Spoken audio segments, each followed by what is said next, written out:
Bien, vamos a ver ahora el derecho de las sucesiones, que es el capítulo 22 del apunte. Y es un... Y vamos a tratar de abarcar en la clase de hoy todo el tema del derecho de las sucesiones. Es un tema al que yo le digo que ustedes le presten atención y no lo dejen para el último momento antes del examen parcial para verlo, porque si bien no es de difícil entendimiento, produce algunas confusiones y a mí me gustaría que ustedes lo vean con tiempo y cualquier duda que les ocasione me lo consulten, porque muchas veces en muchos cursos me ha pasado que lo ven en el último momento, o yo mismo daba inclusive en la última clase el tema de sucesiones y después lo he dejado de hacer por esta razón, y generaba dudas, conceptos que parecían claros y que después le generaban dudas y ya no había tiempo para preguntar porque era el examen final. Se denomina sucesión a toda transmisión que se hace de una persona a otra de derechos y obligaciones patrimoniales. Estas sucesiones pueden ser por actos entre vivos, porque una compraventa es una sucesión. Se sucede en la propiedad de una cosa, una persona sucede a otra en el dominio. Pero hay sucesiones por causa de muerte, y la sucesión por causa de muerte es la que nos va a interesar ahora. Es decir, que hay sucesiones entre vivos y sucesiones por causa de muerte. Hay sucesiones singulares y hay sucesiones generales. Las singulares o particulares es, como ya hemos dicho en la compraventa, uno vende una cosa a otro que la compra. Se sucede en la propiedad. Las sucesiones universales es cuando la universalidad del patrimonio pasa a otra persona.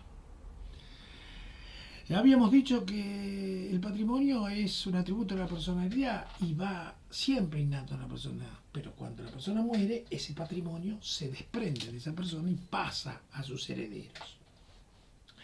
Las transmisiones por causa de muerte también pueden ser singulares.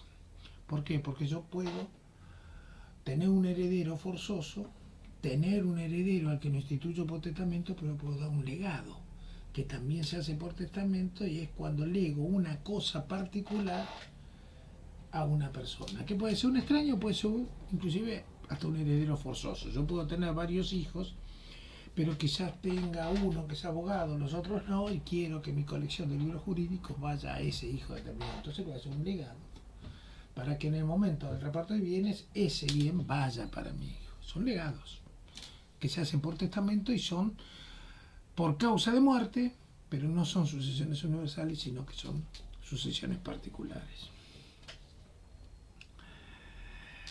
La sucesión por causa de muerte se denomina a la persona que muere causante, o de cuyus, pero generalmente se dice causante.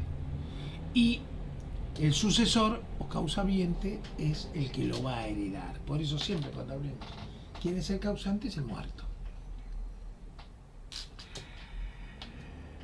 He dicho que la persona tiene como atributo de la persona, como atributo de su persona, el patrimonio. Lo acompaña durante toda su vida, pero se desprende de ese patrimonio en el mismo instante de la muerte.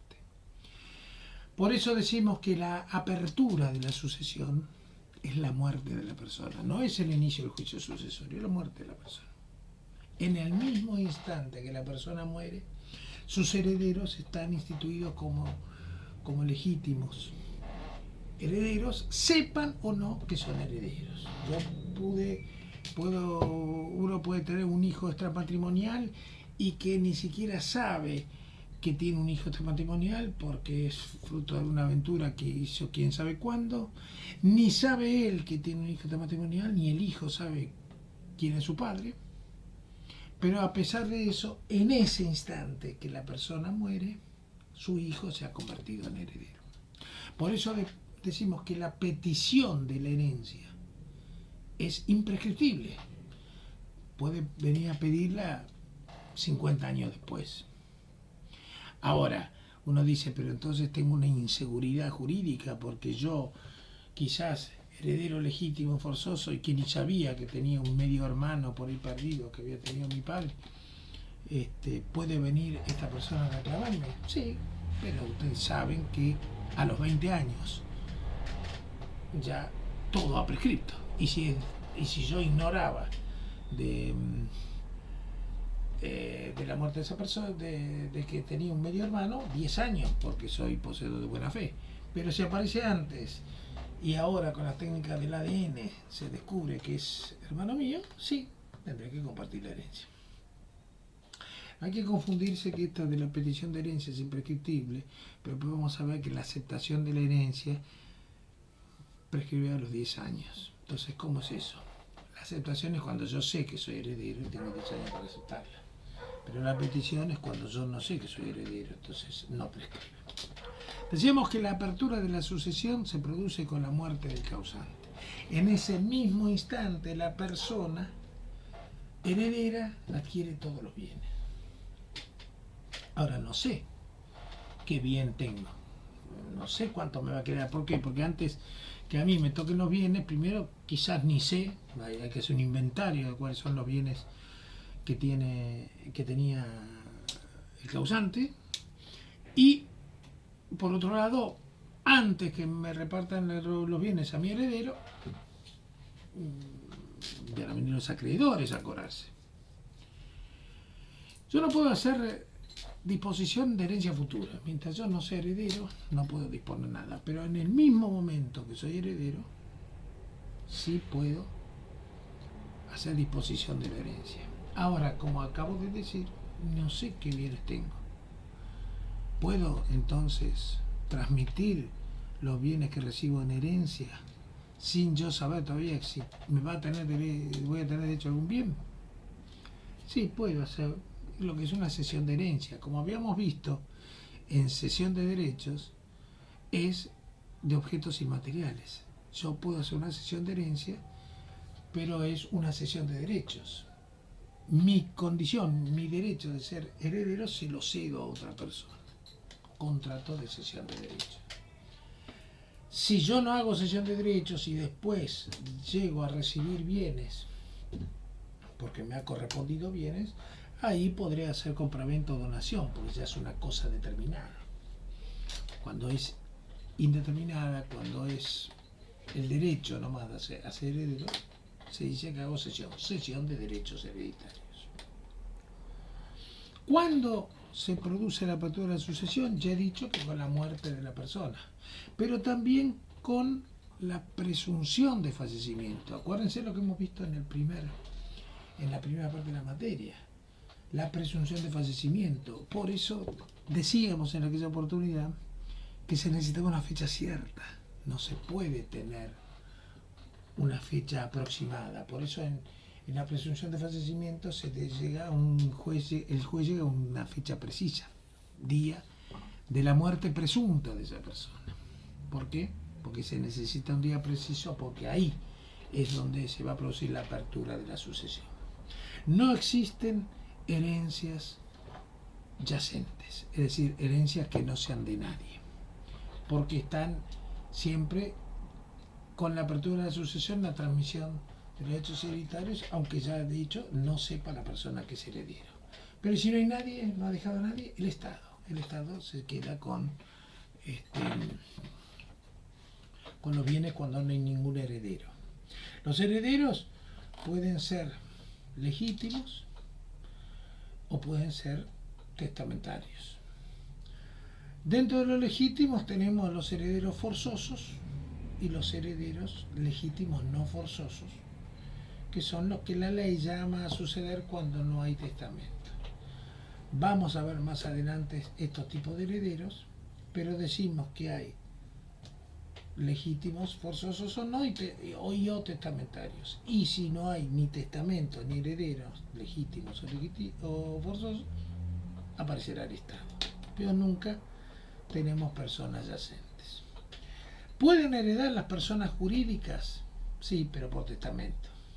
No una sucesión sin testamento. Los herederos que la ley presume van a ser los legítimos o forzosos o no, o los institutos por testamento. Legítimos que la ley llame a una persona jurídica no existe. Ahora, que un testamento, yo haga un testamento a favor de una persona jurídica, no existe ningún problema. Tienen que ser personas jurídicas existentes en el momento del fallecimiento o que se crean en un testamento. Yo puedo crear un testamento diciendo que voy a hacer una fundación para investigar algunas causas, etcétera, o una enfermedad que ya que yo padezco y que es la que me lleva a la muerte, una fundación para que se investigue eso. Eso puede ser, y son personas jurídicas que se pueden crear por testamento o hacer que se crean en el momento de mi muerte, ¿no? Cuando se habla del testamento. Decíamos que la petición de herencia era imprescriptible, pero también decíamos que la aceptación de herencia debía ser dentro de los 10 años. Si a los 10 años yo no acepté la herencia, caduca esa herencia. Ahora,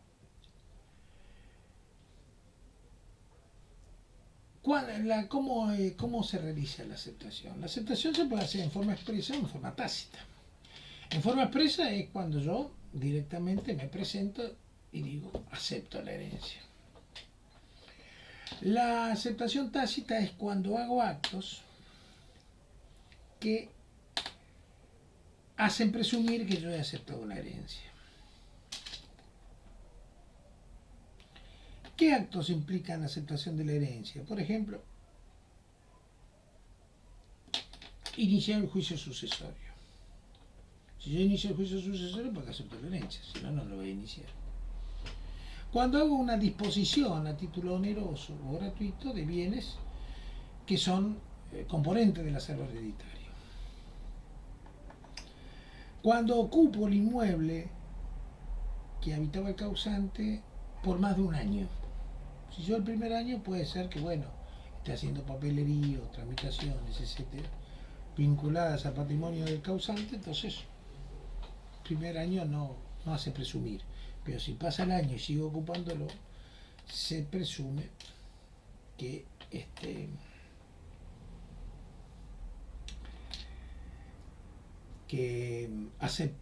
estoy aceptando la herencia. Si cuando alguien me dice, que me intima a ver si acepto o no la herencia, yo no digo que no la acepto. No me opongo a la falta de aceptación. Cuando hago cesión de derechos hereditarios, porque para ceder a algo primero tengo que aceptar la herencia. Si no la acepto, no la puedo ceder. Cuando renuncio a la herencia por un precio, por ejemplo, no sé cómo un precio, ¿qué es eso? Lo vender, no, pero puede suceder que yo, por ejemplo, único bien del acervo hereditario es una pymes de mi padre en la que trabajan mis hermanos. Bueno, muchachos, yo no quiero renunciar a la herencia, pero no quiero sacar a ustedes el trabajo. Entonces no voy a liquidar, no vamos a liquidar la empresa, pero páguenme un precio, pues, entre los dos vamos a tasarla y me dan un equivalente, entonces yo ahí renuncio por un precio. Ahora, hay actos que no implican aceptación de la herencia. Por ejemplo, si yo hago actos conservatorios, por ejemplo, cobro un alquiler. Mi padre tenía una casa y la alquilaba. Yo puedo cobrar las rentas y depositarlas en el sucesorio. Los actos de conservación, como puede ser el cobro de alquiler, alquilar mismo un departamento, lo puede hacer cualquier heredero sin que haya declaratoria de herederos. Son actos conservatorios, no son actos de disposición. Entonces, no implican eso esa aceptación. Si pago los gastos funerarios, si dispongo de las ropas, si hay bienes perecederos y lo dispongo, si hay algo que lo vendo pero porque se desvaloriza, entonces esas cosas no implican aceptación de la herencia. ¿Qué pasa si una persona renuncia a la herencia? Ahí vamos a ver la figura de la representación.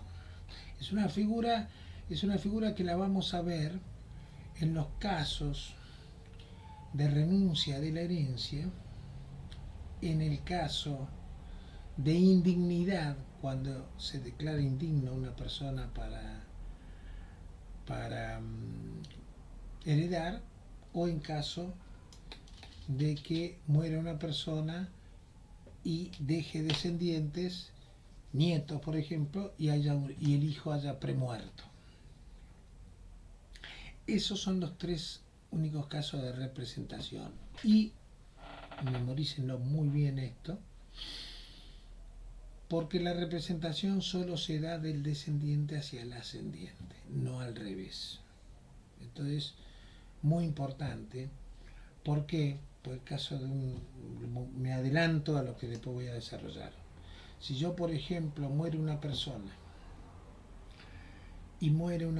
y antes que él había muerto su hijo, cuando él muere, en la herencia de él, su hijo, que ya murió, va a ser representado por sus nietos, en caso que hubiese dejado hijo, nietos del hijo premuerto. Ese es el caso de representación. Pero si yo, por ejemplo, me muero y quedó en vida mi padre y mi madre no, porque ya había muerto, y mis abuelos maternos sí viven, no pueden mis abuelos representar a mi madre premuerta, porque del ascendiente hacia abajo no hay representación. En cambio, los nietos, representación del hijo premuerto sí. Eso después lo vamos a desarrollar, pero ustedes tienen que ver que la representación, que es ocupar el lugar de la otra persona que hubiese correspondido heredar, solo se da de los descendientes hacia el ascendiente, y también en el caso de indignidad o en el caso de renuncia. De manera que si yo renuncio a la herencia de mi padre porque no quiero quedarme con nada de él, yo, al renunciar, mis hijos pueden ocupar mi lugar y heredar lo que yo he renunciado. Ahora, si yo no quiero dejárselo a mis hijos y quiero, por el contrario, beneficiar a algún hermano mío, supongamos que tengo 2, 3 hermanos, y uno tengo mejor relación o tiene problemas económicos que el otro no tiene y quiero beneficiarlo a él, yo no tengo que renunciar, yo tengo que aceptar la herencia y cederle los derechos hereditarios a esa persona. Entonces renuncio, acepto la herencia, entonces ya ahí mis hijos no me van a representar y se la cedo a mi hermano al que yo quiero favorecer. Son distintas estrategias que se pueden hacer. Ahora, yo he dicho que hay 10 años para aceptar una herencia. Ahora, ¿qué pasa si yo, por ejemplo, veo que la única herencia, el único bien que hay en la herencia es la casa que tiene mi padre? Que mi padre dejó una deuda que es superior o igual al valor de la casa. Entonces yo voy a decir, yo no voy a aceptar la herencia, pues yo acepto la herencia antes que me quede la casa a mí, van a presentar el recibo de deuda o los comprobantes de deuda que tienen, de crédito que tienen los acreedores de mi padre, y se van a llevar la herencia. Entonces prefiero no aceptarla, tengo 10 años para aceptarla y mientras tanto aprovecho la casa. Como esas cosas pueden suceder, lo que la ley ha previsto, que en el hipotético caso que me intimen a aceptar la herencia y yo no me pronuncie, y estoy dejando correr los 10 años, se pueden presentar los acreedores, iniciarán el juicio sucesorio, le plantearán al juez la situación y el juez me va a intimar para un plazo que no va a ser superior a 3 meses para que yo acepte o no la herencia. Es decir, me acortan totalmente los plazos. Todo esto se va a realizar o se puede realizar después de los primeros 8 días de fallecido de la persona. ¿Por qué? Esto que ya viene del Código Vélez-Arfield es respetar los días de llanto y luto.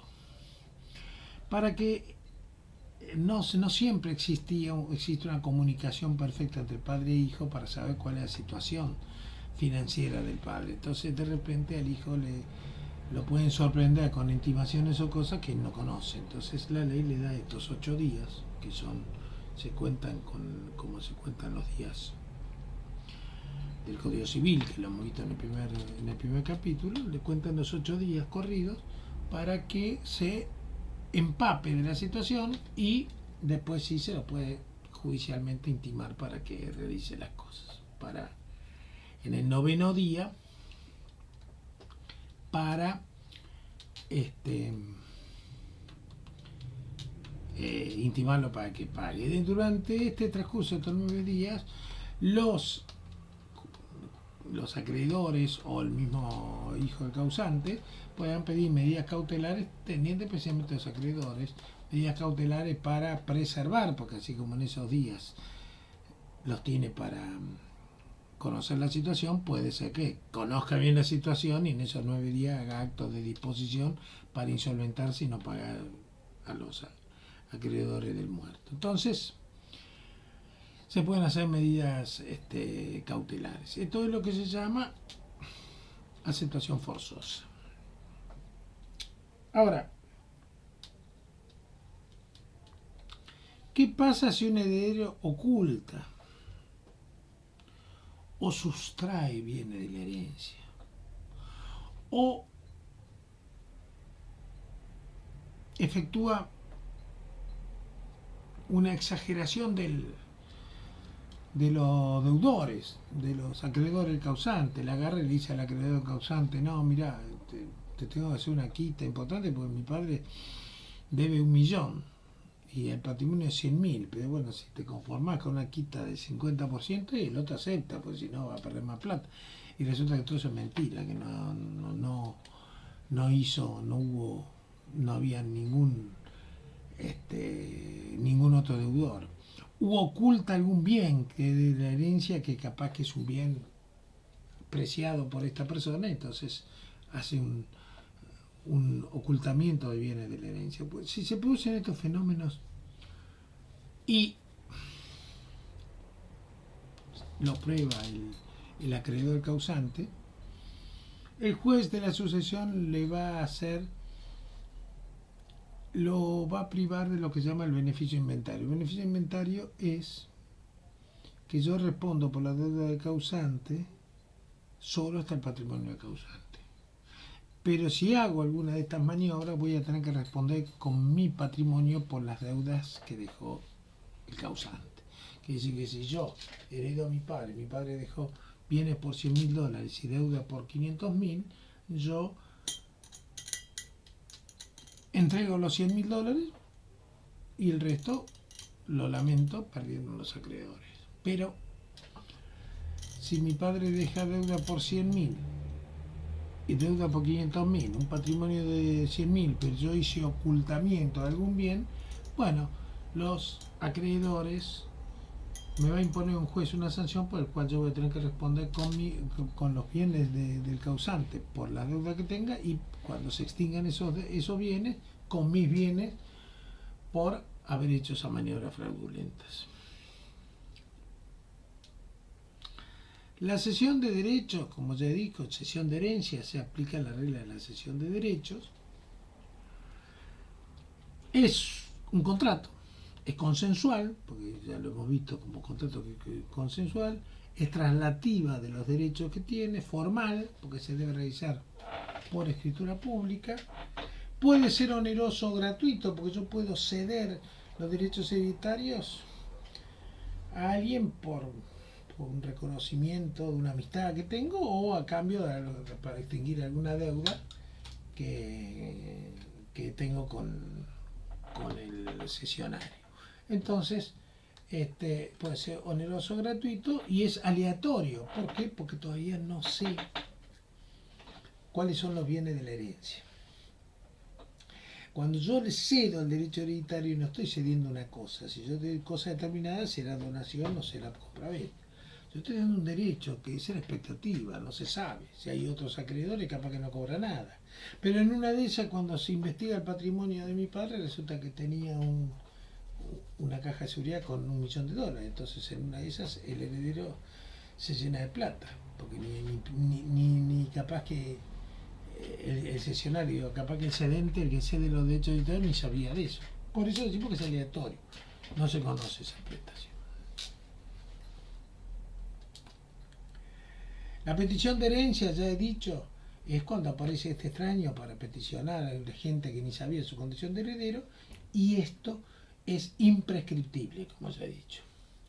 Una vez que se inicia el juicio sucesorio y una vez que se cita por edictos a todos los herederos y acreedores, se produce un estado de indivisión de la herencia, donde no se puede hacer actos de disposición de la herencia.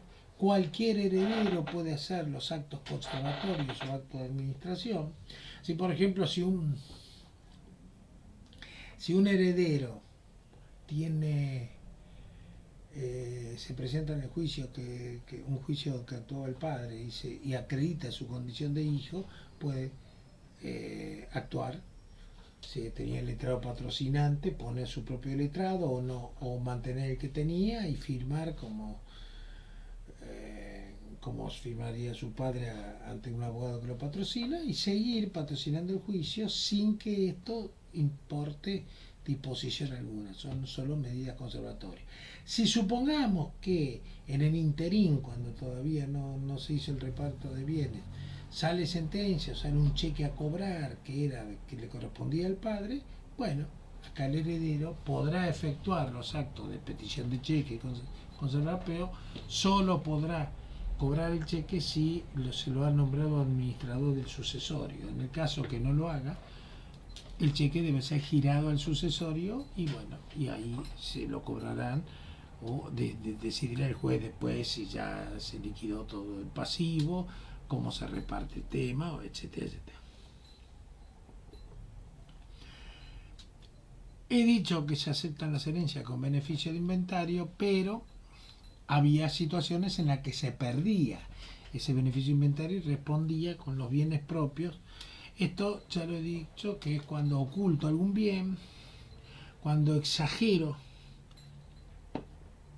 el pasivo del sucesorio, le debe plata a este, le debe plata a este, cuando oculto un bien, ya lo he dicho, cuando enajena los bienes de la sucesión. Si el juez lo intima para que haga un inventario y pasan 3 meses y no lo hace el inventario, entonces en ese tema, ahí es cuando se va a tener que responder por los bienes propios. Ahora bien, puede ser que al liquidarse los bienes, que se presenten los acreedores, pero hay que distinguir los acreedores. Hay acreedores que son del causante, es decir, del muerto. Pero también hay acreedores del heredero. Y habrá que diferenciar si los acreedores del heredero son anteriores o posteriores a la apertura de la sucesión. A ver si me voy entendiendo. Supongamos que yo heredo a una persona, a mi padre. Vamos a tener 3 situaciones. Heredo a mi padre y van a estar, antes de que se repartan los bienes y todo, aparecerán los acreedores. ¿Qué acreedores? Primero van a aparecer los acreedores del muerto, de mi padre. Esos son preferentes. Pero después también hay acreedores míos.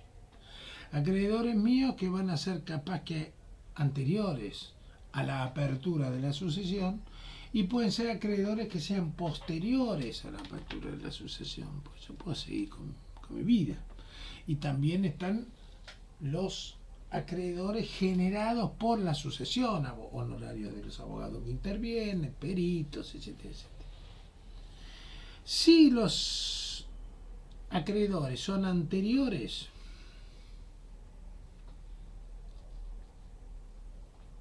cobran con preferencia respecto de los acreedores del causante. Es decir, vamos a ir explicándolo primero. Los acreedores del causante y acreedores del heredero.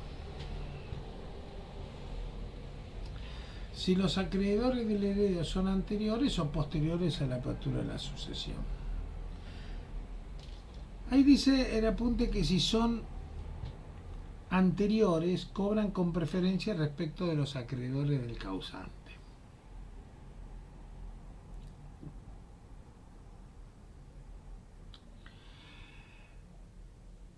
No estamos hablando de...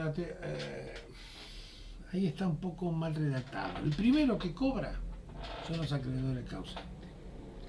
Después de los acreedores del causante, si queda plata, cobrarán los acreedores del heredero que son anteriores a la muerte del causante. Ahora, si son acreedores del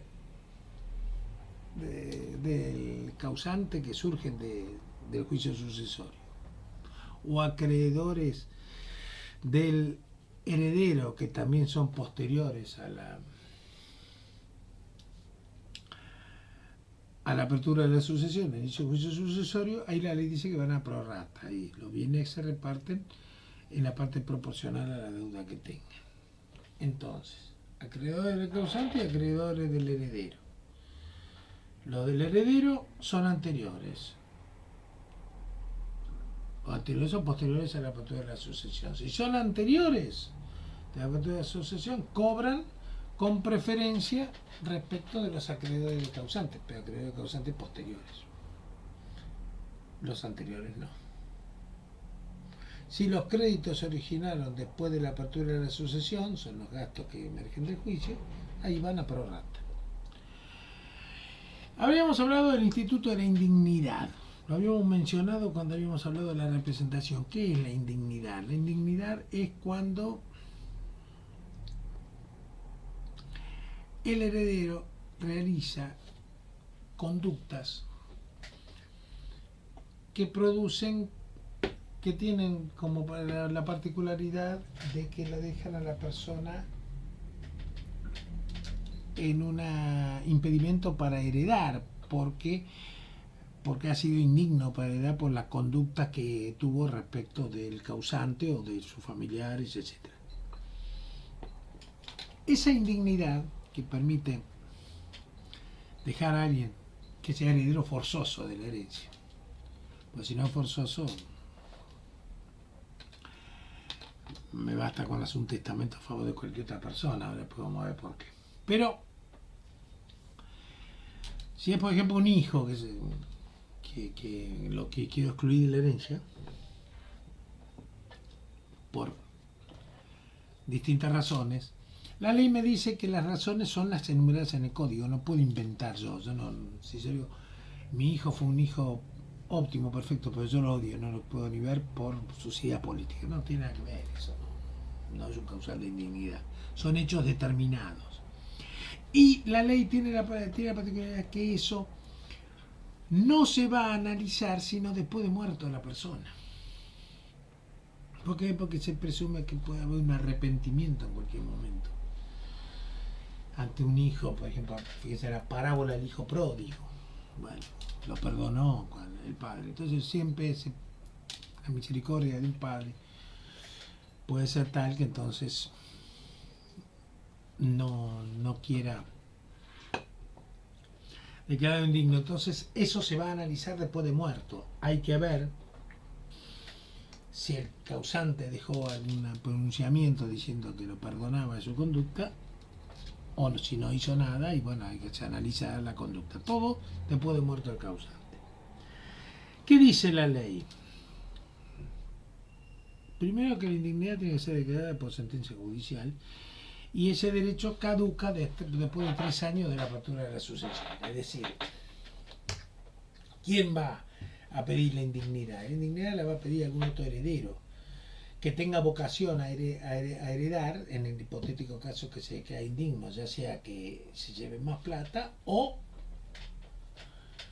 que la ley lo llama a suceder si estos herederos no son declarados indignos. Por ejemplo, un caso de indignidad fue el tema de los Sogländer, donde los Sogländer matan a sus padres. Los hermanos Sogländer matan a sus padres y tenían otra hermana que pidió la indignidad y se quedó con toda la herencia. Ahora, supongamos que no hubiesen tenido esta hermana, que sean ellos solos.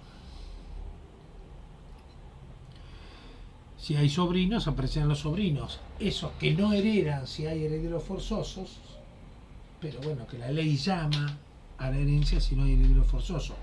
Esas personas que tendrían vocación hereditaria si se lo quedan indignos pueden pedir la indignidad de los que mataron a sus padres para que no lo hereden.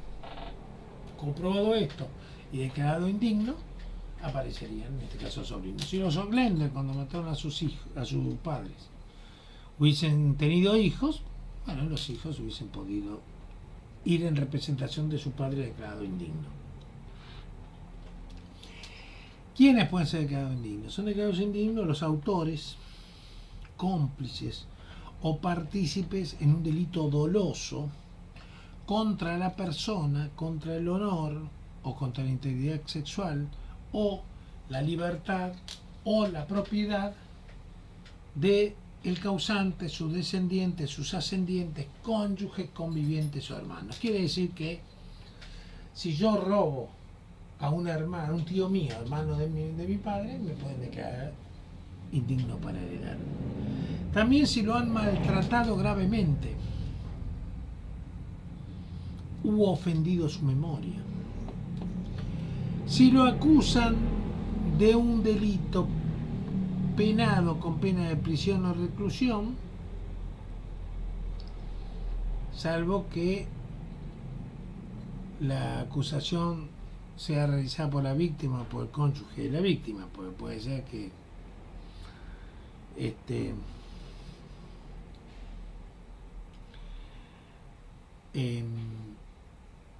puede ser que yo no efectúe ninguna denuncia, porque lo que acá me quiere decir que si yo denuncio a mi padre cuando no estoy obligado a hacerlo, por ejemplo, se ve muchos casos de que chicos que matan, quizás o intervienen en un asalto y matan, y los padres lo entregan a la comisaría para que los detengan por homicidio. La ley dice que eso es un causal de indignidad. ¿Por qué? Porque el padre, aunque sea un hecho honorífico, no está obligado a denunciar a su hijo. Entonces, si bien no está obligado, pero lo hace para proteger a la sociedad o quizá para proteger al hijo, el hijo lo puede quedar indigno para heredar, en el hipotético caso que el hijo muera antes. Ahora, si yo soy la víctima del delito, es un delito, por ejemplo, de abuso sexual, y yo hijo soy la víctima del abuso sexual de mi padre, lo puedo denunciar y él no me puede declarar indigno, porque yo soy la víctima del delito, entonces tengo derecho a denunciarlo.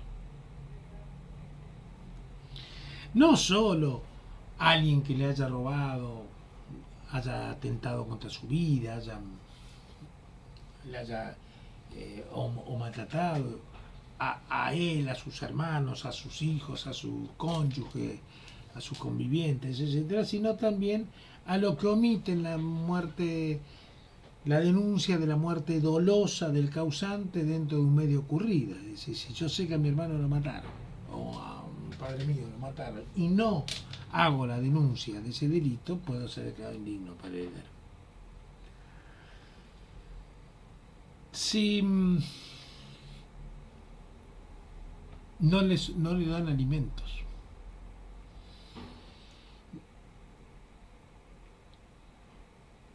o no lo hayan recogido y puesto en un establecimiento adecuado, en el hipotético caso que haya quedado en situación de calle o está en su casa solo. Es decir, Si yo no le doy alimentos, y esto también recuerdan que lo vimos con las donaciones, el causal de ingratitud en una donación. Acá es lo mismo. Si yo me hice una donación y yo después quedo en una situación de calle y no me dan de comer, bueno, puedo renunciar a esa donación o revocar esa donación y que valga ese bien para mí. En el caso de que sea un hijo mío y que no me prestó alimento, que me dejó ahí abandonado, yo lo puedo quedar indigno por no haberme asistido en los últimos momentos de mi vida. El padre extramatrimonial que no reconoce a su hijo y llega a su hija a la mayoría de edad, también hay que quedar indigno. Supongamos que yo soy el padre de Messi, bueno, no le di más bolilla, lo abandoné, pero cuando veo la riqueza que tiene ese muchacho, acordate que yo soy tu padre. Bueno, si llegó a la mayoría de edad y nunca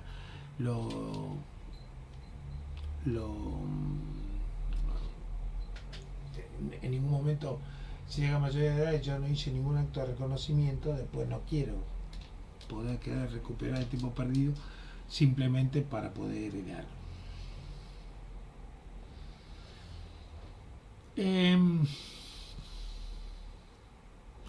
Si son privados por sentencia judicial de la responsabilidad parental o de la patria potestad, entonces también pueden llegar a ser declarados indignos. Como he dicho, esta indignidad se va a ver después de muerta la persona, porque puede haber un perdón de indignidad. Por eso la acción se va a hacer después de muerto el causante. Si tiene hijos o nietos, van en representación de la persona declarada indigna, porque ya he dicho que la representación va de abajo hacia arriba, y que, repito, se da en el caso de indignidad, de que sea premuerto, en este caso en la sucesión del abuelo y el hijo ya está premuerto, o también en caso de renuncia a la herencia. Las herencias pueden ser testamentarias o ab intestato, mixta también, que es cuando hay testamento y cuando hay herederos forzosos. El juicio será una sucesión ab intestato, pero se dice que es una sucesión mixta porque también se va a separar el testamento. Y después el fisco, que aparece en caso de herencia vacante. Las clases que hay en las sucesiones, las clases de sucesores, ya he dicho que son los herederos, que pueden ser testamentarios o legítimos, y que tienen la particularidad de los herederos que tienen una vocación al todo, cosa que el legatario no tiene. Entonces, si yo, por ejemplo, dejo el legado de la biblioteca del libro jurídico para un socio mío que es abogado, y después resulta que cuando hago esa división de bienes, ese testamento, supongamos que vamos a suponer que yo no tengo heredero forzoso, nombro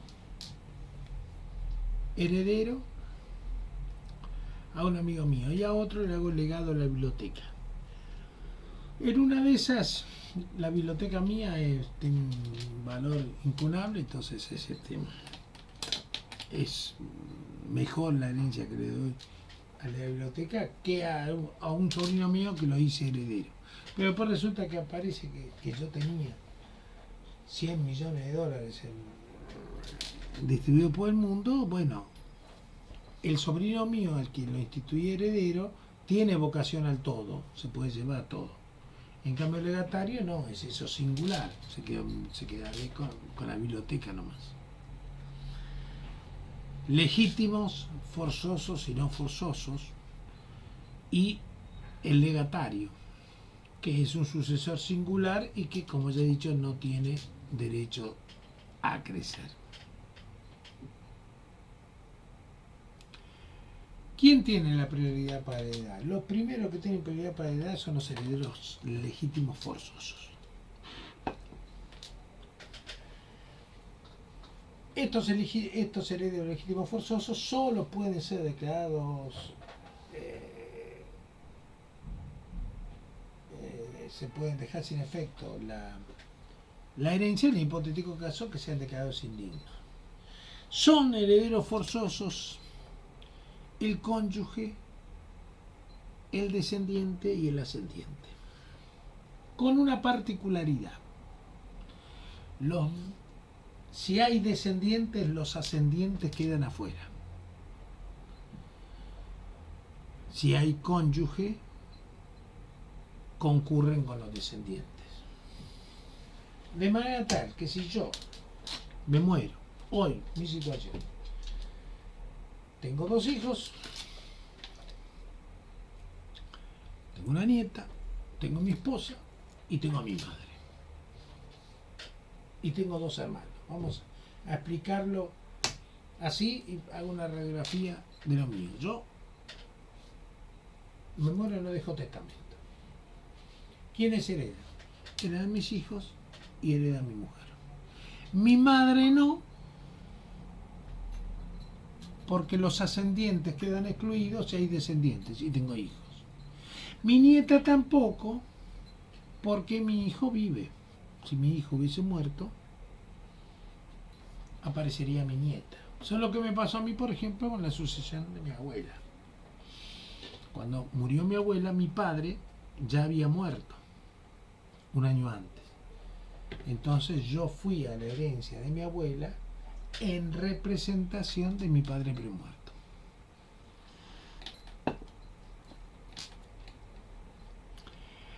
Si no hay descendientes y está la mujer y el ascendiente, concurren en una herencia los dos. ¿Por qué? Porque los ascendientes son forzosos, pero solo están excluidos en el hipotético caso que haya descendientes. Ahora, si yo no tengo herederos forzosos, no tengo ni ascendiente, ni descendiente, ni cónyuge, la ley me dice que yo puedo hacer testamento a favor de cualquiera, de cualquier persona. Y si no hay testamento, porque en una de esas no quise dejar testamento, o me sorprende la muerte sin que lo haya dejado, la ley llama a la herencia a los herederos legítimos, pero no forzosos. Un sobrino, un tío, un hermano, no son herederos forzosos. Si hay herederos forzosos no heredan nada, pero si no hay herederos forzosos heredan ellos. Y si yo no tengo ni ascendiente, ni descendiente, ni cónyuge, si no tengo forzosos, ni tengo legítimo, soy solo, soy hijo único y todos los parientes míos murieron, no tengo ni primos ni nada, bueno, ahí aparece el fisco. Ahora, ¿qué pasa si yo tengo primos y no tengo herederos forzosos y tengo un amigo al que le quiero dejar bienes en el testamento? ¿Qué porcentaje le puedo dejar? Todo, el 100%. ¿Por qué? Porque no tengo herederos forzosos. Los forzosos son los únicos que me van a mí a limitar, si no hay ningún causal de indignidad, me van a limitar el poder de disponibilidad.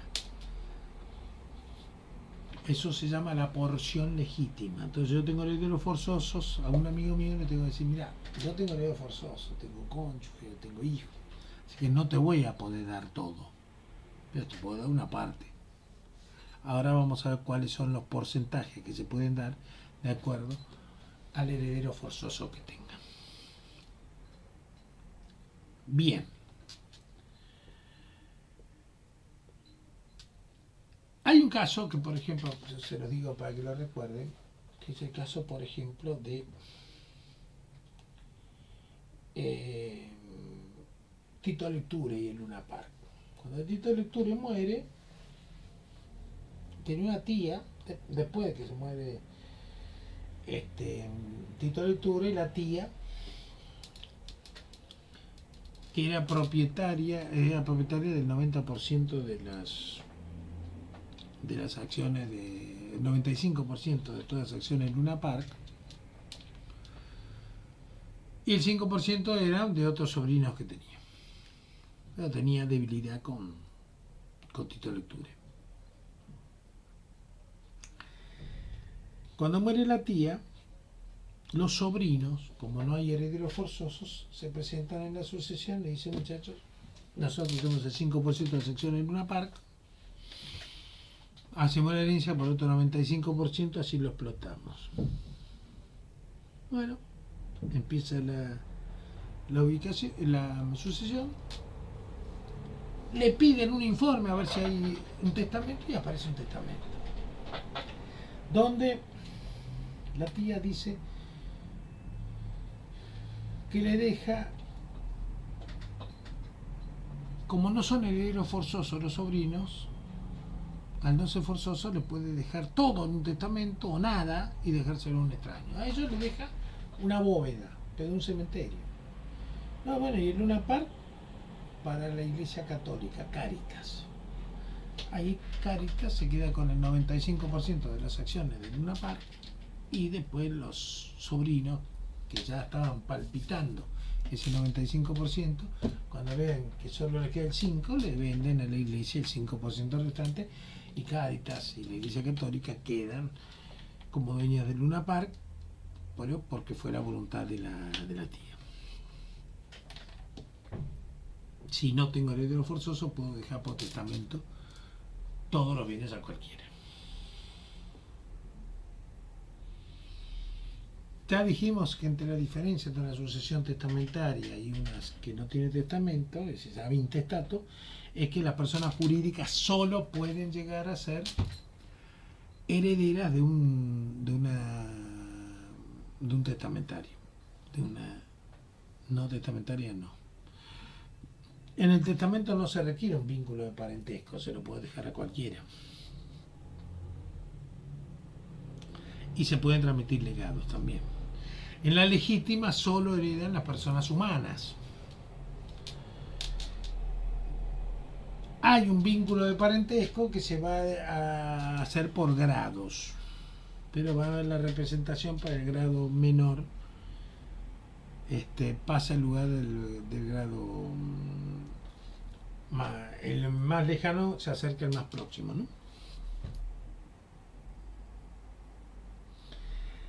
Y solo se puede transmitir a título universal. Si yo quiero hacer un legado, tiene que ser por testamento.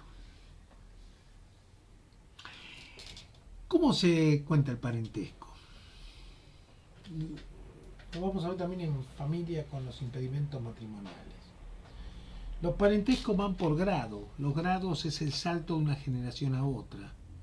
Y en una línea que puede ser, que en el caso, para establecer los forzosos, es línea recta. Línea recta, son herederos forzosos los descendientes sin límite de grado y los ascendientes sin límite de grado. Ascendientes se incluyen con los descendientes. Y el cónyuge como heredero forzoso.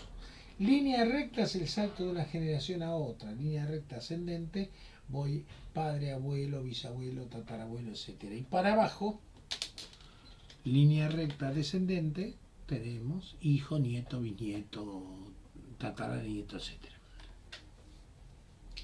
Ahí tenemos los parentescos. Parentesco, línea recta, ascendente, descendente son herederos forzosos. Ahora, en esta línea ascendente-descendiente, los hermanos no aparecen. ¿Cómo cuento el parentesco con un hermano? Con un primo. Ahí la ley me dice que yo tengo que ir hasta el ascendiente común, subir hasta el ascendiente común y bajar. Entonces, si yo quiero saber qué parentesco tengo con mi hermano, es un parentesco sanguíneo, colateral, porque no es línea recta, sino es colateral, de segundo grado. ¿Cómo segundo grado? ¿Cómo se cuenta? Y tengo que ir hasta el ascendiente común. ¿Cuál es el ascendiente común que tengo con mi hermano? Mi padre. Entonces subo un grado hasta mi padre y bajo un grado que es de mi padre a mi hermano. Eso es pariente colateral de segundo grado. Un pariente colateral de cuarto grado es el primo hermano. ¿Y cómo lo calculo para ver que es de cuarto grado? Subo hasta el ascendente común. ¿Quién es el ascendente común con un primo mío? Es mi abuelo. Porque mi padre era hermano de mi tío. Él es mi primo. El padre de mi primo es mi tío. Entonces, sube un grado hasta mi padre, de ahí otro grado hacia arriba mi abuelo, y ahí bajo un grado es mi tío y el otro grado es mi primo. Subimos hasta el ascendiente común y bajamos. 2 para arriba, 2 para abajo. Cuarto grado en línea colateral. La sucesión se hace en orden de grados, descendiente, ascendiente, cónyuge, y el grado más próximo va dejando al grado más lejano. Ahora, ¿qué pasa cuando hay representación? Cuando hay representación se sube un grado. Pues sabemos que de abajo hacia arriba. Entonces, por ejemplo, cuando murió mi padre, que estábamos mis 2 hermanos como herederos y había 4 tíos míos, nosotros vamos en representación de mi padre premuerto y subimos un grado, nos convertimos en herederos de primer grado. Primer grado de descendiente respecto a mi abuela y mi padre, pero como mi padre murió, nosotros ocupamos el lugar de él. Y concurrimos en la herencia con mis tíos. ¿Cómo se reparte el tema cuando hay esta concurrencia? Ahí se dice, la ley dice, que en el caso de representación la herencia es por estirpe, no por cabeza. ¿Qué es esto? Si heredaban los 4 tíos míos, mis 2 hermanos y yo, no se va a dividir la herencia entre 7, sino que se divide entre 5, mis 4 tíos y mi padre. Y de la porción de mi padre, de ese quinto que le da a mi padre, ahí lo repartiremos entre 3 partes, entre los 3 hermanos. Por eso decimos que con la representación se sube un grado y nos convertimos los nietos en herederos de primer grado. Porque si no se subiese un grado, el grado más próximo, que serían los tíos, excluirían a los nietos. En este caso, los hijos excluyen a los nietos.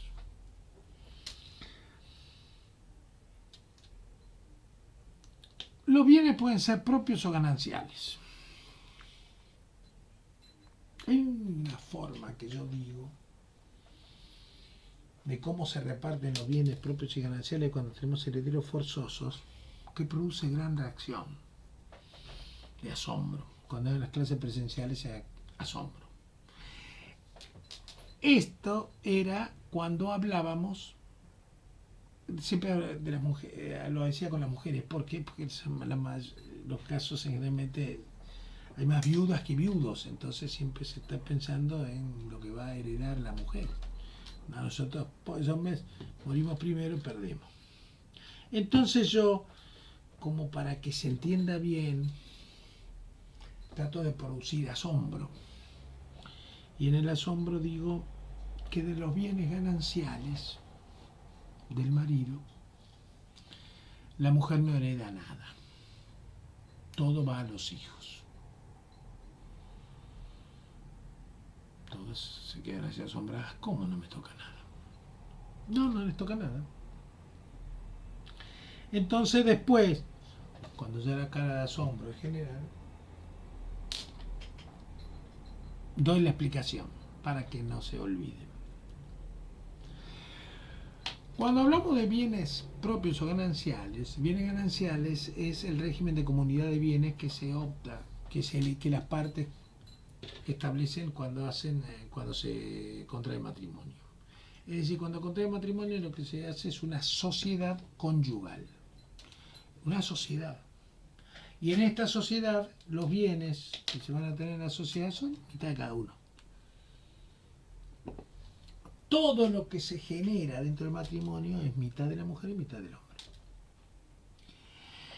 Y cuando se extingue esa sociedad, y que se extingue por disolución del matrimonio y se disuelve por muerte de uno de los cónyuges, se produce una liquidación de la sociedad automática y se retiran los bienes. La mujer retira ese 50% gananciales, que es su patrimonio, y la herencia se va a hacer con el total de los bienes gananciales del marido y los bienes propios del marido. Es decir, el 50% de los gananciales, pues el 50% son de la mujer por disolución de la sociedad conyugal y todos los bienes propios del marido. Esto es importante, ¿por qué? Porque los acreedores del marido van a poder cobrarse de los bienes del marido, no de los bienes de la mujer. Por eso, cuando se contrae una deuda, que las deudas son propias, salvo que sean para un tema vinculado al matrimonio, como puede llegar a ser deuda por la cuota de colegio de los chicos, si no, las deudas son propias. Entonces, se va a garantizar con sus bienes las deudas, no lo de la mujer. Entonces, esos bienes no sirven para que se cobren los acreedores. Por eso muchas veces habrán visto ustedes que cuando se contrae una deuda y se va a dar una garantía, que firme tu mujer también, claro, porque lo que quieren es poder, en caso de tener que ejecutar la deuda, ejecutar el 100% del bien y no el 50% porque es ganancial. Los bienes gananciales, cuando se reparten, los bienes gananciales del marido son de los hijos. Los bienes propios, decimos que la mujer hereda como un hijo más. Entonces, en un caso simple, para empezar a entender esto, vamos a suponer que una persona muere y deja 100 de bienes gananciales y 100 de bienes propios. Vamos a suponer que el total de los gananciales era 200 gananciales y 100 propios, y deja 3 hijos, y la mujer retira sus 50% de los gananciales, entonces quedan 100 gananciales y 100 propios. De los 100 gananciales se van a dividir en 3 partes entre los 3 hijos, y de los 100 propios se van a dividir en 4 partes, 25 cada uno, porque son 3 hijos y la mujer que hereda como un hijo más.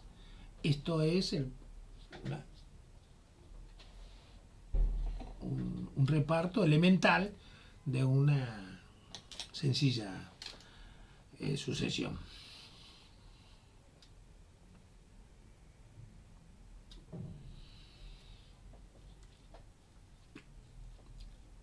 Cuando hay ascendientes, los ascendientes quedan excluidos si hay descendientes. Por eso siempre cuando yo les voy a dar un caso a resolver, que lo pueden llegar a tener en el examen, ustedes lo primero que tienen que hacer es excluir a los que no heredan. Entonces, el caso puede llegar a tener mucha complejidad, pero después, cuando vamos sacando la hojarasca, vemos quiénes heredan y a los que no lo vamos sacando, se simplifica. Vamos a suponer que yo les digo que muere una persona y deja a su padre, su madre, un tío, 2 hermanos, su mujer, un hijo.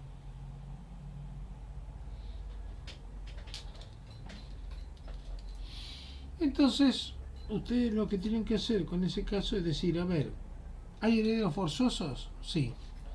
Todos los legítimos no forzosos, tíos, sobrinos, etcétera, quedan afuera. ¿Hay hijos? Sí, hay hijos. Entonces todos los ascendientes quedan afuera. Entonces, en definitiva, quedamos que queda la mujer, el hijo y nada más. Los demás quedaron afuera. Entonces, yo había nombrado a todo el mundo. ¿Por qué se excluyen?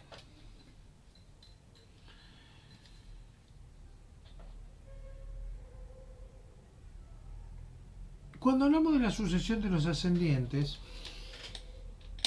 sí tenemos que recordar que no hay representación. Como no hay representación de arriba hacia abajo, decimos que los bienes se transmiten en cabeza de los herederos. En cambio, cuando hay representación se hace por estirpe. ¿Qué es la estirpe? La estirpe es que los descendientes que van en representación del otro, en este caso del premuerto, se van a repartir la porción que le hubiese correspondido a él. Eso es la estirpe. En la herencia, por ejemplo, que yo le había dicho, de mi abuela, que le daban mis 4 tíos y mis 2 hermanos y yo, en representación de mi padre premuerto, la herencia se repartió entre 5 partes. Un quinto para cada uno de los hijos de mi abuela, y el otro quinto se repartía entre nosotros 3, en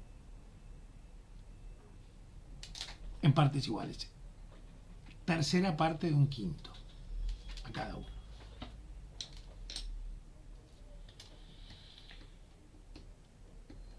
¿Qué pasa si no hay descendientes? Y tenemos los ascendientes.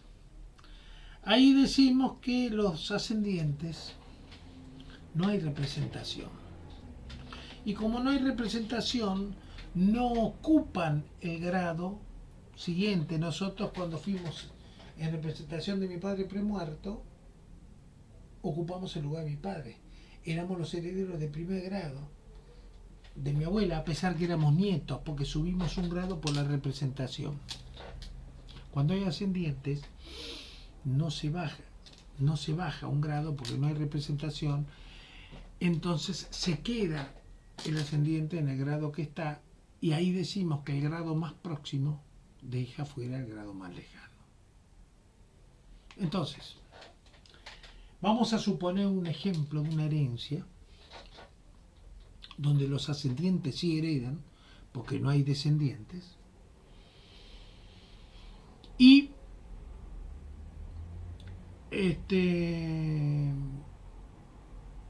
no hay representación, como ya hemos dicho. Es el caso, por ejemplo, que tenemos que hereda, se muere una persona que no tiene hijos, tiene a su cónyuge y tiene a sus padres. Y supongamos que tiene al padre, pero la madre murió, entonces están los abuelos, que los padres de la madre, sus abuelos maternos sí viven. Ahí decimos que, ya les adelanto, que se reparten los bienes en partes iguales, respecto de los gananciales y de los propios, pero de los gananciales del marido, no de los gananciales de la mujer, que ya los retira al disolverse la sociedad conyugal. Entonces, supongamos que tenemos al padre, a los abuelos maternos, porque la madre murió, el cónyuge o la cónyuge, y no tiene hijos.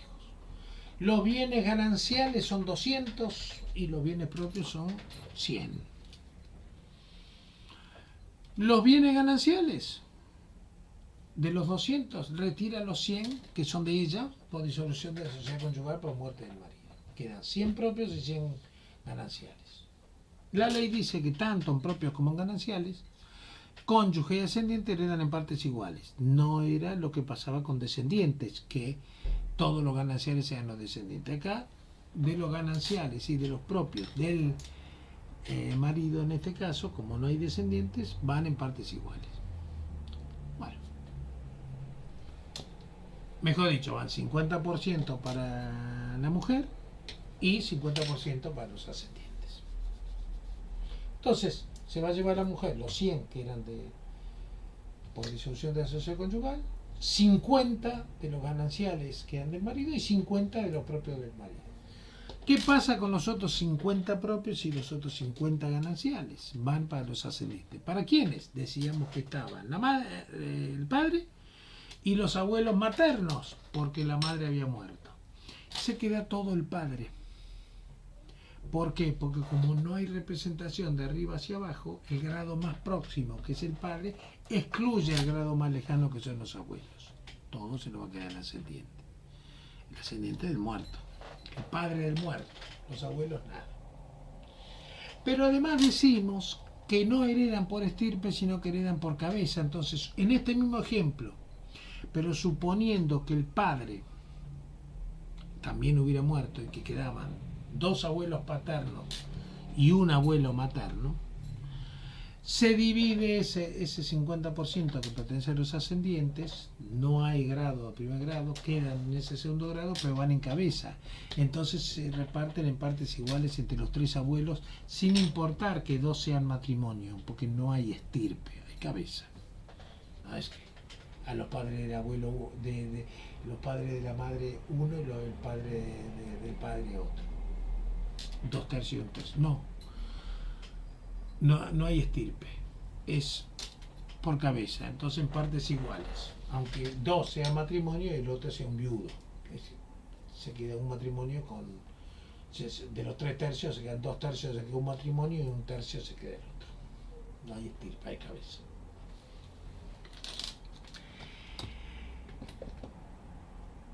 Hasta acá hemos dado algunas pautas, pero no hemos hablado de lo que es la porción legítima. Hasta acá hemos hablado de los forzosos, cómo heredan. Si no hay herederos forzosos, aparecen los colaterales. Si bien los colaterales dicen que tienen un límite hasta el 4º grado, si se va por representación se puede subir, entonces los colaterales se pueden llegar a prolongar por más tiempo, por más grado. Pero tiene que haber representación, si no, no. ¿Cuándo heredan estos colaterales, primos, hermanos, tíos? Cuando no hay herederos forzosos. Ahora, si yo le quiero dejar algo a un hermano mío, pero tengo herederos forzosos, no le puedo dejar nada por testamento. Y la ley me dice, sí, puede dejarlo, pero tenés que respetar la porción legítima. La porción legítima es esa porción que le corresponde a los herederos forzosos del que no podés disponer. Bueno, ¿cuánto es? Depende. Si vos tenés descendientes, la porción legítima son 2 tercios. 2 tercios de tus bienes no los podés disponer por testamento porque tenés hijos. O descendientes, puede ser hijos o nietos. Puede ser no tengas hijos, pero tengas nietos. La ley no habla de hijos o padres, habla de ascendientes o descendientes. Si no tengo descendientes y tengo cónyuge, la legítima del cónyuge es la mitad. Si tengo ascendientes, también es la mitad. Y si tengo ascendientes, descendientes, cónyuge, todo, siempre se va a proteger la legítima más grande, no la sumatoria de todas. Eso es algo que no hay que confundirse, porque a veces dicen, no, es la sumatoria de 2, es 2 tercios por los hijos, y esto es lo que le damos a los hijos, y 1/2 al cónyuge, y después resulta que cuando yo hago esas preguntas me dicen, no, 2 tercios son para el hijo y 1/2 para el ascendiente, pero 2 tercios más 1/2 supera el total. No tiene nada que ver cómo se reparte con la legítima protegida. La legítima protegida es la porción que yo tengo que proteger porque tengo esos herederos forzosos.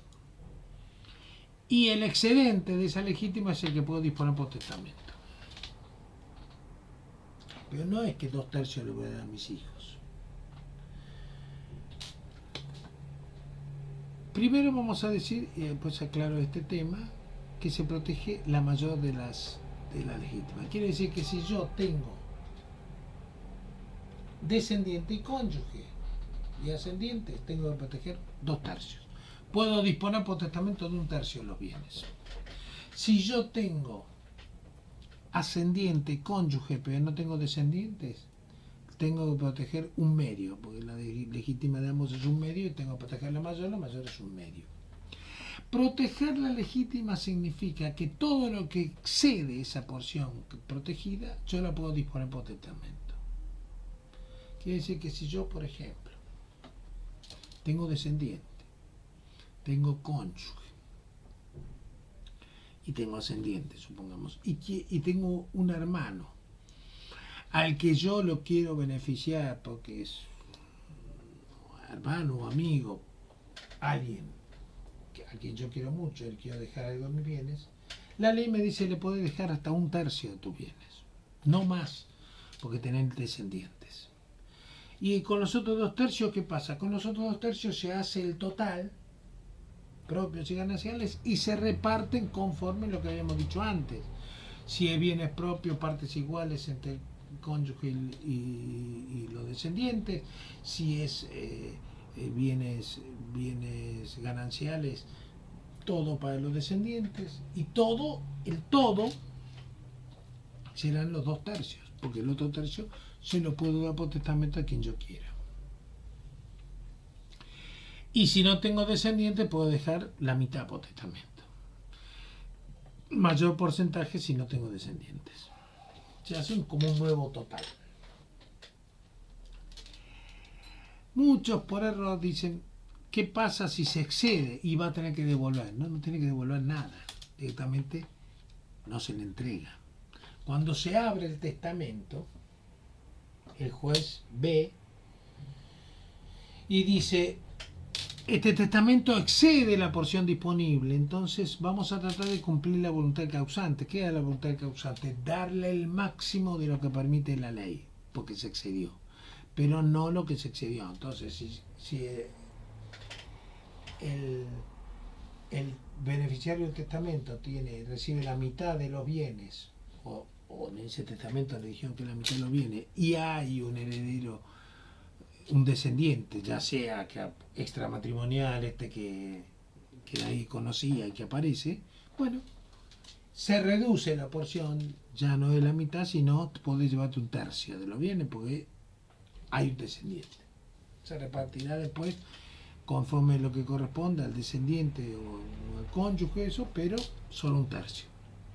Entonces eso es lo que se llama la reducción. Se debe reducir la porción que se dispuso en el testamento. Ahora, si se hace por testamento, se reduce, se entrega la cantidad, se entrega menos de lo que se dejó por testamento. Ahora, ¿qué pasa si no es un testamento el que hice, sino lo que se hizo fue unas donaciones en vida, que se excede la porción disponible? Son las que hemos visto como donaciones inoficiosas. Y entonces se va a tener que pedirle a los beneficiarios de las donaciones que devuelvan. ¿Y cuánto tienen que devolver? Hasta la porción disponible. Entonces, supongamos que eso se calcula sobre el valor de que el patrimonio que hay al momento de la muerte y lo que se donó, teniendo en cuenta el valor al tiempo de la muerte, pero según las características del bien al tiempo de la donación. Si yo le doné un auto 0 kilómetros, tengo que calcular ese auto 0 kilómetros, un modelo equivalente, cuánto vale el momento de la muerte de la persona. Ahí se verá si lo que se donó excede o no la porción disponible. Supongamos que yo a lo largo de mi vida fui haciendo numerosas donaciones que después exceden la porción disponible porque yo tenía herederos forzosos. Ahí el juez ordenará la devolución empezando por la donación más próxima a la muerte. Y cuando se llega a esos 2/3 de la legítima potencialidad descendiente, listo. Todo lo que excede ese 2/3 o inferior a los 2/3, eso está bien donado. Esto se llama las donaciones inoficiosas, que tienen que reintegrar el patrimonio de la sucesión. Ahora, ¿qué pasa si yo lo que estoy haciendo no es un testamento a favor de una persona o una donación a un extraño inoficioso, sino le di a un hijo mío? Yo, toma, te doy a vos, te casás, entonces te doy esta plata para que te compres una casa, y después yo me muero y resulta que lo que le di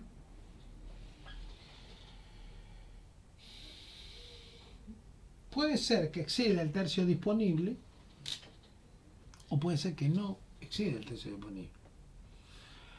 Si no excede el tercio disponible, pero yo no expresé que le estaba dando este tercio que puedo disponer, sino simplemente se lo di para aliviar los gastos porque se casaba, se va a presumir que es un adelanto de herencia. Entonces después va a tener que devolverlo todo para que se reparta en la herencia como corresponde. Bueno, se va a compensar esas cosas, ¿no? Esto es lo que se llama el instituto de la colación. La colación es devolver los fondos que se han recibido porque se consideran adelanto de herencia, y la colación es un instituto que lo que devuelven son los herederos forzosos. Si no es un heredero forzoso, si fue un extraño al que le dio ese bien, son donaciones inoficiosas que debe reintegrar. Pero colación, el instituto de colación es para los herederos forzosos. Todo lo que yo adelante de herencia se presume adelanto de herencia, salvo que yo diga que es mi mejor hijo, que lo quiero mejorar, o por cualquier razón que sea. No necesito hacer un testamento, puedo hacerlo, pero dejar expresamente escrito que le estoy haciendo una mejora de la herencia. ¿En cuánto lo puedo mejorar? En el tercio disponible. Entonces, si hace un adelanto, si yo le doy a un hijo mío una plata, pero no digo que lo estoy mejorando, se presume que es un adelanto de herencia y deberá colacionar todo, o bueno, después todo es un tema abstracto, quizás eso que recibió son, supongamos, 3 hermanos, es el equivalente a un tercio de la herencia. Bueno, él no recibe nada y el resto de la herencia se la reparten entre otros 2 hijos. Sí, pues supongamos que la madre no está viva. Si excede esos 2 tercios, va a tener que reintegrar la diferencia. En el caso que se lo hubiese mejorado. Si sí lo hubiese mejorado, bueno, entonces va a tener que lo que excede ese tercio disponible lo va a tener que colacionar. Este es el instituto de la colación. 2 tercios, 1 medio. He hablado ya de la representación hereditaria y he hablado de la colación de las donaciones, y también hay una colación de deudas, que es el caso de que uno no es que le esté donando a un hijo, sino que un hijo se endeudó con el padre por cualquier razón que sea. Dicho esto, el apunte avanza con ejemplos de concurrencia. Vamos a ir analizándolos, se los cuento rápidamente, ustedes véanlo, por eso les digo que lo vean con tiempo, para después cualquier duda me pregunten. Ahí pongo que supongamos que una persona fallece y lo sobrevive su cónyuge, sus padres, 2 hijos y 2 nietos de un tercer hijo ya fallecido. Además tiene 2 hermanos. El total, bienes gananciales del matrimonio, no de la persona, del matrimonio, 180.000, y bienes propios del muerto, 200.000. Entonces, ahí que digo, a ver, tiene descendientes, entonces todo lo que sea ascendientes o hermanos los dejo fuera. Entonces, una persona fallece, lo sobrevive su cónyuge, sus padres, 2 hijos, a los padres ya los dejamos, 2 nietos de un tercer hijo ya fallecido, además tiene 2 hermanos. Entonces ahí tenemos que son 2 hijos vivos, después 2 nietos de un tercer hijo y el cónyuge. Listo, los demás quedan afuera, no hay testamento. Bienes gananciales del matrimonio, 180.000. 90.000 se los lleva la mujer y los otros 90.000 entre los 2 hijos le van a dar 30 a un hijo, 30 al otro hijo, y los otros 30 entre los 2 nietos, 15 y 15. Los bienes gananciales, dijimos que los gananciales son 180. Los bienes propios eran 200.000, ¿no? Entonces, bienes gananciales 180. 90 la mujer, 90, 30, 30 y de los otros 30, 15 y 15 entre los nietos.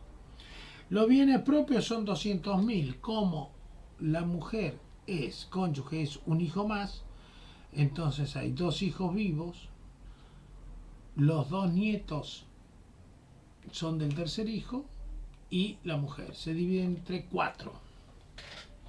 100 son 50 cada uno, 50 para la mujer, 50 para cada uno de los hijos y 25 para cada uno de los nietos. Así se hace esta división y ahí estamos, ahí es donde les estoy haciendo una gráfica del ejemplo.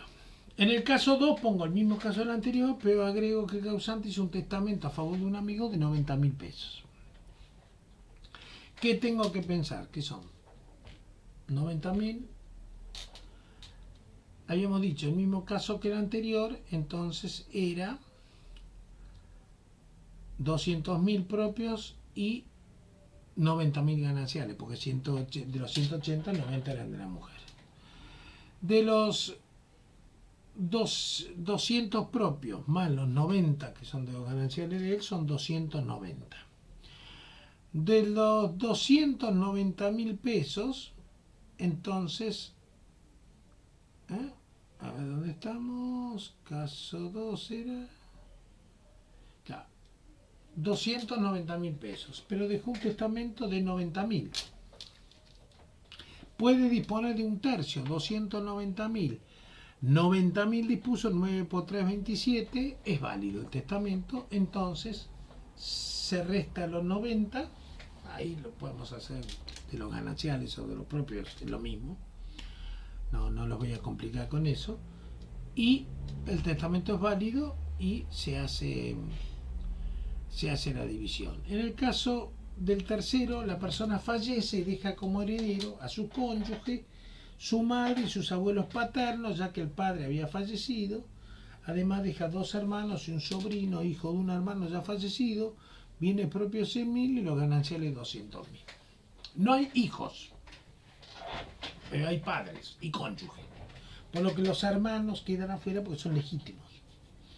Se los llama a suceder cuando no hay forzosos, quedan afuera. Al quedar afuera,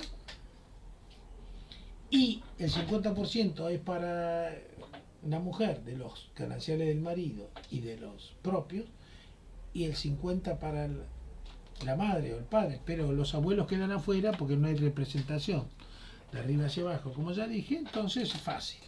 Se reparten, la mitad de los gananciales son de la mujer por división de sociedad conyugal y la otra de lo que queda, mitad de los gananciales y todos los propios, mitad son para la mujer y la mitad para la madre, porque el padre ya había fallecido y no hay representación de arriba hacia abajo. Siguiente caso es igual al que anterior, pero le agregamos que el causante dejó un testamento. ¿El testamento de cuánto puede ser? 50% de los bienes. No de lo que retiró la mujer, sino del sobrante, lo que era gananciales del marido y propios, y bienes propios, es un total. El 50% lo puede disponer por testamento, el otro 50% no.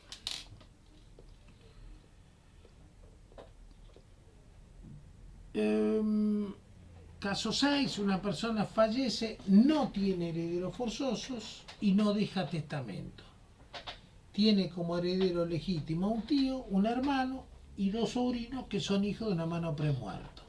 300.000 pesos. Acá no hay gananciales porque no tiene cónyuge. Al no tener cónyuge son todos propios. El heredero efectivo tiene un tío, un hermano y 2 sobrinos que son hijos de un hermano premuerto. Bueno, los sobrinos van en representación del hermano premuerto. Y si bien el tío y los sobrinos son parientes colaterales del tercer grado, la ley le da prioridad a los sobrinos sobre el tío. Entonces, quedaría el tío afuera. Esto, si bien lo dice la ley, es un tema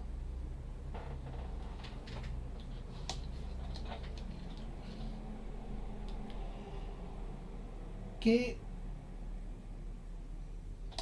es un tema donde yo no coincido mucho con este tema. ¿Por qué? Porque con los hermanos yo subo un grado y bajo otro, son colaterales de segundo grado. Es cierto, el sobrino es de tercer grado, como el tío, que sube un grado hasta mi padre, dos hasta mi abuelo y bajo a mi tío. Pero esto, a pesar que los doctrinarios hablan de esto, de que están en igual grado, pero será prioridad de los sobrinos, para mí, como los sobrinos van en representación del hermano que premuerto, subirían un grado y sería segundo grado. Pero ahí daría a entender como que cuando es entre tío y sobrino no habría representación, porque la representación, que está bien, es una interpretación que vale, es entre descendientes, y si bien son descendientes del tío, son colaterales en la herencia. Entonces no habría representación. Pero en ese caso, la ley prioriza a los sobrinos por sobre el tío. En el caso séptimo, una persona dice efectúa una donación en vida a favor de un hijo de 100.000 pesos para que se compre una casa, manifiesta por escrito que su deseo es mejorarlo en herencia y que la porción de bienes que puede disponer sea para él. Tiempo después fallece y deja como herederos a su esposa 3 hijos. Uno de ellos es el beneficiado, el padre y 2 hermanos. Los bienes propios son 100.000 y los gananciales 280.000. En ese caso tenemos que hacer que le dice una donación de 100.000. Como los bienes propios son 100.000 y los gananciales son 280, entonces tenemos que son 140 los gananciales, los otros 140 son de una mujer, y 100 los propios, es decir, 240. Si son 240, son 140 más 100 son 240. De 240, la tercera parte es 80. Por lo que al dejarle una donación de 100.000 y hacerle decir lo que lo mejora, solo lo puede mejorar en un tercio. Entonces, de esos 100.000, 80.000 le corresponden porque ha sido instituido heredero de más. Se lo ha mejorado en la herencia, pero los otros 20 exceden esa porción. Entonces, se queda con los 80, devuelve 20 a la sucesión y después se reparte conforme a lo que le corresponde por propios gananciales, partes iguales, él con sus 2 hermanos, por lo que, y también con la madre, por lo que quedará mejorado en ese porcentaje porque se le hizo una mejora y estaba autorizada. Por eso dice en el gráfico que el hijo 1 hereda un tercio de los 100.000 gananciales y un cuarto de los 60.000 propios. Lo mismo el hijo 2, pero en el hijo 3, un tercio de los 100.000 gananciales más un cuarto de los 60.000 propios y debe colacionar 20.000 que se excedía de la legítima. Esto véanlo con tiempo y cualquier duda en los ejercicios de partición me comenta. La otra tema, y que ya con esto vamos a ir terminando sucesiones, es la sucesión testamentaria. Sucesión testamentaria es cuando uno deja un testamento. Puede ser para dejar un legado o puede ser para instituir como heredero a una persona que no sea un heredero forzoso. O puede mejorar un heredero forzoso, aunque ya he dicho que eso no es necesario. Si se hace una donación en vida, se lo puede declarar ahí en el acto de disposición. El testamento es un acto unilateral, es revocable, es escrito, es solemne, porque si no se cumple con la formalidad del testamento se lo puede anular, individual, se lo puede revocar por un testamento posterior. Un testamento posterior revoca uno anterior. La capacidad para testar es tener más de 18 años si es mayor de edad. Y a los efectos de la validez del testamento se rige por la ley vigente en el momento de la muerte. Por eso, si se cambia la ley, no se cambia el testamento, entonces, por ejemplo, antes se decía que la porción disponible era del 4/5, entonces lo de lo heredero forzoso ahora es 2/3. Bueno, si se está disponiendo del quinto, quiere decir que se le está disponiendo el máximo de la ley, que es 1/3. Se aplica la ley vigente en el momento de la apertura de la sucesión.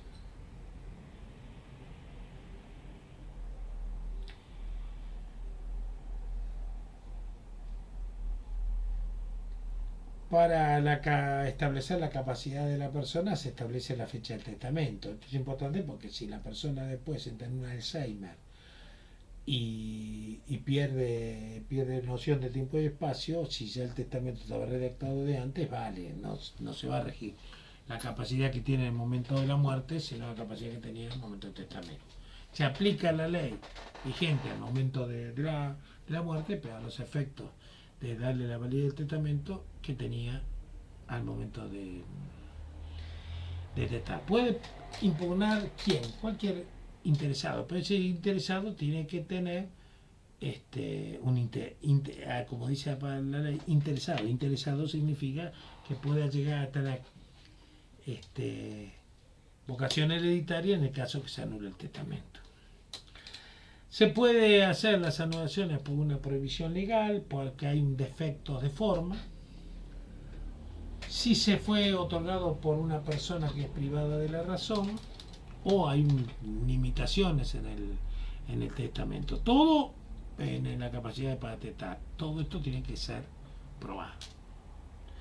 También, como el testamento es un acto jurídico, todos los causales de nulidad del acto jurídico, vicio de la voluntad, error, dolo, violencia, son causales de nulidad del testamento. Los testamentos pueden ser testamento hológrafo o testamento por acto público. El hológrafo tiene que ser escrito de puño y letra del testador, tienen que tener fecha y firma. Si hay un error en el testador en cuanto a la fecha, esto no causa la nulidad del testamento, salvo que ese testamento hológrafo es de puño y letra, debe tener fecha y firma, pero ese error en la fecha del testamento no invalida el testamento, salvo que haya sido puesta adrede para violar alguna norma, por ejemplo, dejar a alguien fuera de la herencia porque el testamento puede haber sido anterior o lo que sea. Pero lo cierto es que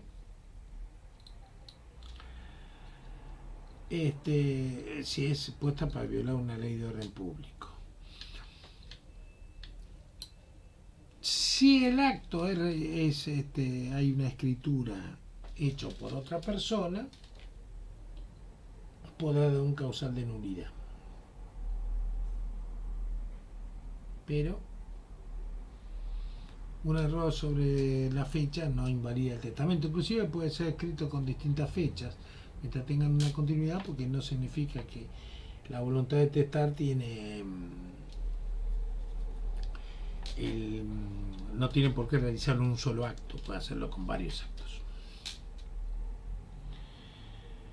Se presenta el testamento hológrafo, hay dos testigos que van a probar la autenticidad de la firma,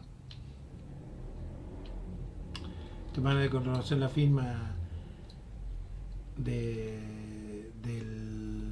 testador y de la letra.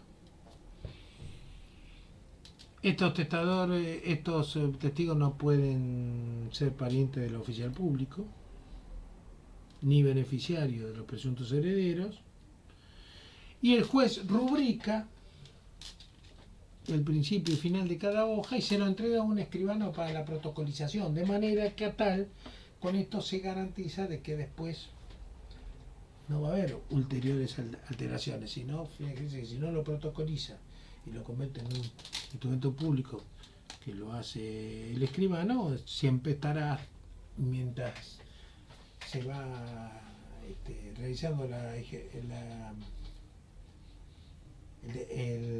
sucesión, que alguien adultere el testamento. Quizás la persona perjudicada por ese testamento ni se enteraba de ese testamento. Entonces, en el momento después va a ser imposible para tratar de anularlo, de adulterarlo para anularlo. Entonces, el primer acto que realiza el juez es, con 2 testigos, establece el texto, se lo da a un escribano para que lo protocolice, y ya después ese acto protocolizado es el testamento que se va a tratar de cumplir.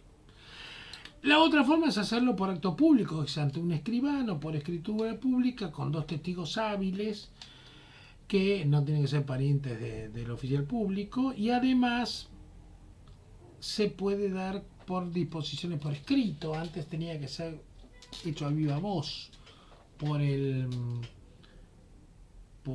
testador, entonces un sordomudo no podía llegar a hacer un testamento por acto público. Si la persona no sabe firmar, lo puede hacerlo con la firma ruego por otra persona, que es su testigo. No bastará la impresión digital, porque la impresión digital puede ser hecha estando la persona inconsciente. Y además,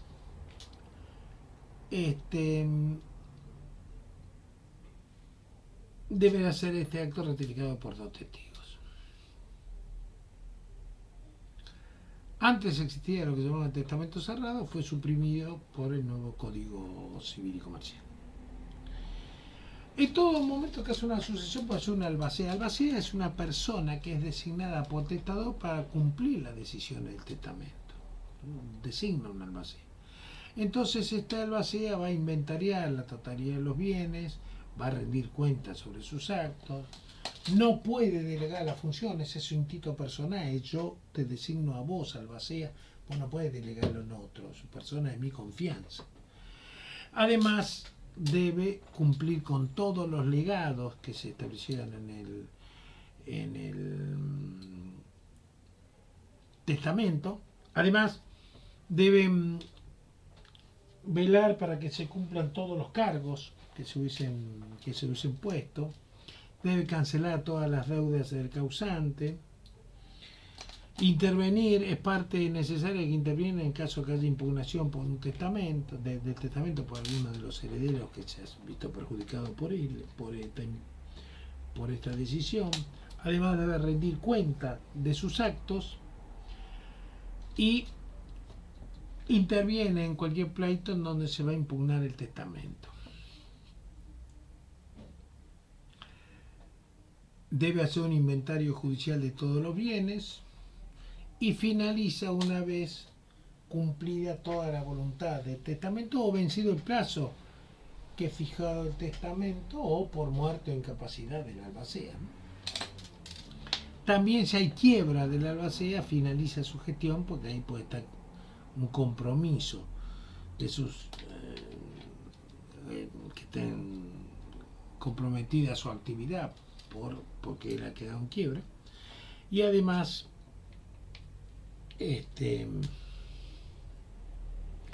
también en el caso de que haya una demora injustificada en la actividad de la albacea o una mala conducta, entonces el juez lo va a remover.